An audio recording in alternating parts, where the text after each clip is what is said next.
Hello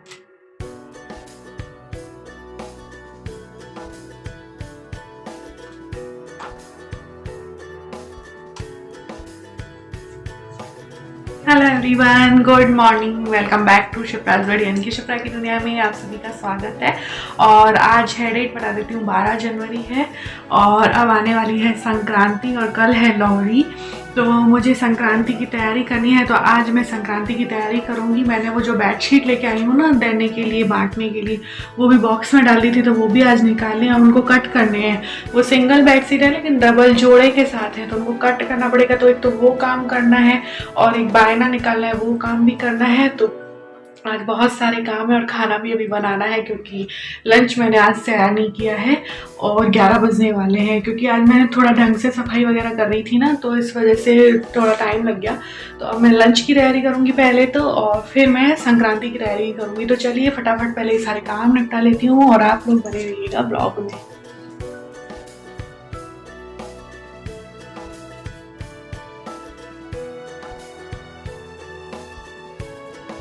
so friends, अभी मैं बनाऊंगी सिंपल सी आलू टमाटर की सब्जी, क्योंकि इनको आज कोई लथपथ सी सब्जी खानी है। इनका मतलब लथपथ सब्जी खाने का मन हो रहा है, रस वाली, थोड़ी सी, ना ज़्यादा मतलब सूखी ना ज़्यादा गीली जो होती है ना, उस टाइप की सब्जी। तो फिर मैंने कहा फिर तो आलू टमाटर ही बनेगा इस टाइप की सब्जी में। तो फटाफट पहले आलू टमाटर की सब्जी बना लेती हूँ।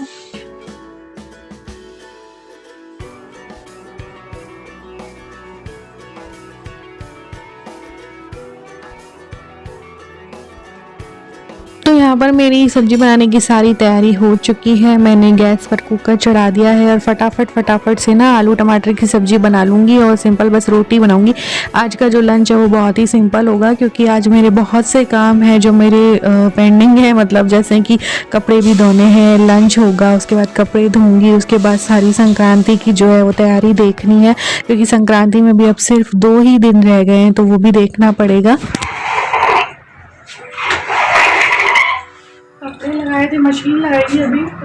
कुछ कपड़े तो इसमें सुखा दिए हैं और जो गर्म कपड़े हैं ना वो ऊपर लेके जाऊंगी अभी, क्योंकि ये सूखेंगे नहीं। हालांकि ड्रायर किए हुए हैं बट फिर भी धूप में अच्छे से सूख जाएंगे। आज अच्छी धूप निकली है, तो ऊपर जाती हूँ एक बार और फिर आपको सारी जो है तैयारी दिखाऊंगी।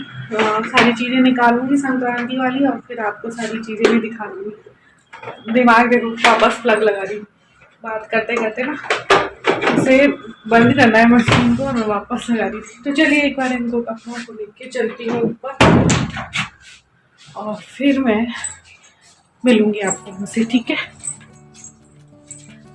यहाँ पर चल रही है अथक की पतंगबाजी, और अथक को ना पतंग उड़ाने का बेहद शौक है। इसके पापा को भी बहुत शौक है पतंग उड़ाने का। तो जैसे ही संक्रांति आई या आखा तीज वगैरह आती है ना, तो अथक को ना पतंग दिलानी पड़ती है और वो पतंगबाजी में लग जाता है।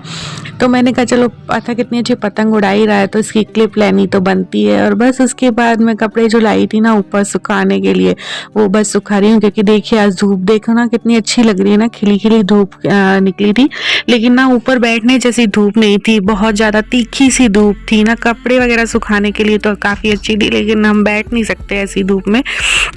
और उसके बाद बस मैं नीचे आ गई थी और वही बायने वगैरह का जो सामान मुझे निकालना था वो बस मैं निकालने में लग गई थी। तो अभी मैं सारा ये जो सामान है ना वो निकाल लूँ, अच्छे से बास्केट में रख लूँ, फिर मैं आपको भी दिखाऊंगी कि मैं बायने में क्या क्या निकाल रही हूँ।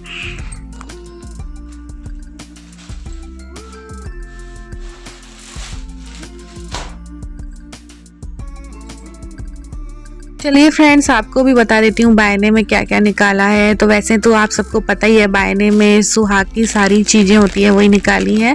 और ये मैंने तिल के लड्डू निकाले हैं, क्योंकि संक्रांति में तिल के लड्डू भी दिए जाते हैं।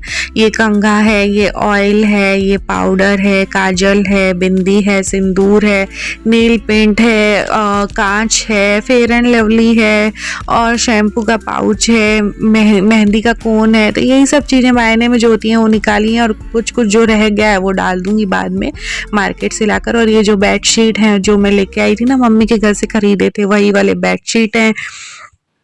सो फ्रेंड्स, मेरी तो कुछ मकर संक्रांति की जो तैयारियां हैं वो हो चुकी हैं। लगभग आप मान के चलिए मेरी 90% तैयारी तो हो चुकी है मकर संक्रांति की, क्योंकि एक दिन पहले करो ना तैयारी तो बहुत ज़्यादा भागा दौड़ी हो जाती है, क्योंकि उस दिन पूजा भी होगी, फिर ये सारा बायना वगैरह सब चढ़ाऊंगी और बांटने का भी काम रहेगा। ये जो बेडशीट मैं लेके आई हूँ ना, भारी है, तो ये भी बांटने मुझे ज़रूरतमंद लोगों को, मैं जैसा कि आप लोगों को पता है, जो मुझे रेगुलर देखते हो उन्हें तो पता ही है, मैं संक्रांति में ज़रूरतमंद लोगों को ये ऐसी चीज़ें देती हूँ। जैसे इस बार मैं बेडशीट कर रही हूँ, लास्ट ईयर मैंने खंड वाली थालियाँ की थी, उससे पहले भी मैंने ज़रूरत की सारी चीज़ें, मोस्टली बहुत सी चीज़ें कर रखी हैं, जैसे चप्पल हुई या मोजे हुए, बहुत सी ऐसी चीज़ें मैंने कर रखी हैं। तो काफ़ी टाइम हो गया मुझे बांटते हुए, तो ये सारी चीज़ें करनी है। 14 तारीख को तो बिल्कुल भी टाइम नहीं मिलना है। और उस दिन जैसा कि हमारे यहाँ पे जैसे कहते हैं कि तिल के दान का बहुत महत्व होता है, तो तिल का दान तो जैसे मैं बायने में डाल देती हूँ, बहन बेटी को जाता है ना ये बायना, तो तिल के जो लड्डू वगैरह है वो बायने वाली जो बास्केट होती है ना, इसमें डाल देती हूँ, मैं रख देती हूँ, और बाकी जो चीज़ें हैं वो ज़रूरतमंद लोगों को दे देती हूँ। और ये बायना वैसे भी बहन बेटियों को जाता है, चाहे तो आप अपनी नंदों को दे दो, या आप अपनी सास को भी दे सकते हैं, चाची सास को, किसी को भी आप दे सकते हैं, अपने से बड़ी लेडी को या अपनी नंदों को या किसी भी सुहागन स्त्री को आप दे सकते हैं। तो ऐसा हमारे में माना जाता है कि सुहागन स्त्री को या सास को या ननद को जाता है ये बायना। तो मेरी तो मोस्ट ऑफ जो है तैयारी हो चुकी है। कहीं कहीं तो जैसे तिल के लड्डू वगैरह बनाए भी जाते हैं, जैसे मेरी सास थी वो भी बनाया करती थी, तिल के लड्डू घर पे बनाया करती थी। बाकी मुझे तो नहीं आते हैं, मुझसे बैठते नहीं है तिल के लड्डू वगैरह, तो मैं तो मार्केट से ले आती हूँ, भोग लगा दूंगी उस दिन। और अभी मेरे बाकी के सारे काम भी हो चुके हैं, और कुछ जो सामान बाकी है ना इसमें, वो मैं लेके आऊंगी। जैसे अभी मेरे पास जो सामान था वो तो मैंने बायना रख दिया है, लेकिन कुछ चीजें अभी भी जैसे बाकी हैं। और जैसे मूली है, खिचड़ी दी जाती है उस दिन, दाल चावल मिक्स करके घी नमक हल्दी पूरा खिचड़ी का सामान दिया जाता है। और मूली की दी जाती है, मूली की सब्जी बनती है उस दिन। जैसे हमारे राजस्थान में तो यही होता है, खिचड़ी बनती है, मूंग दाल की खिचड़ी बनती है, मूली की सब्जी बनती है, रोटी बनती है और तिल के लड्डू बनते हैं उस दिन।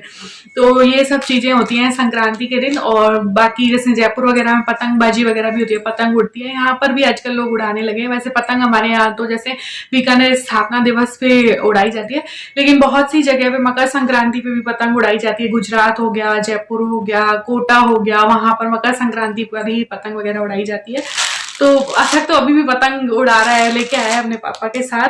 तो ये मेरी मकर संक्रांति की तैयारी हो चुकी है, अब थोड़ा सा रेस्ट करूंगी। सो फ्रेंड्स, ये था आज का व्लॉग। आपको कैसा लगा मुझे कमेंट्स के जरिए जरूर बताइएगा, मुझे आप सभी के कमेंट्स का इंतजार रहता है। तो चलिए फ्रेंड्स, मिलेंगे फिर किसी अच्छे से व्लॉग के साथ, तब तक के लिए बाय बाय, टेक केयर।